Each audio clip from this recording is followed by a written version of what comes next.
Đây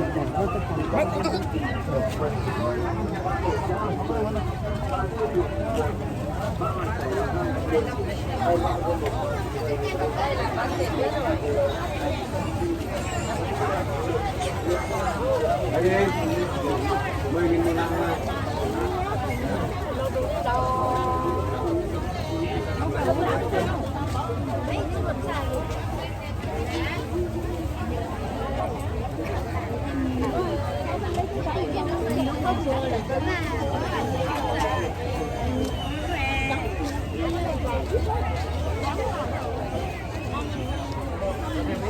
Hai cân đi.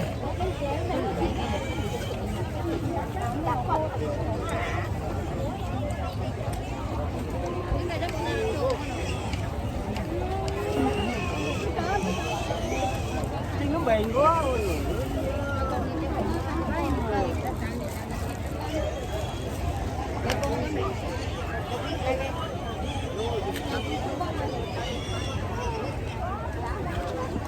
Cái kia hả? Cái kia.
Chỉ ghi đẹp.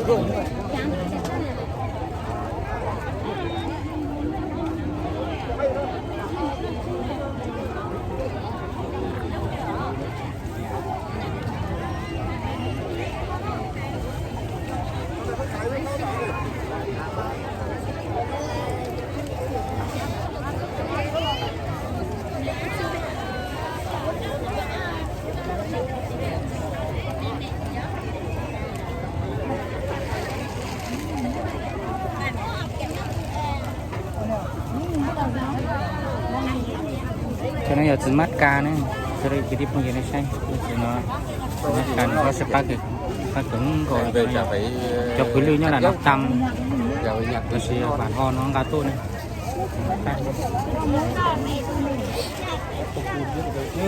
Đây là hai bữa.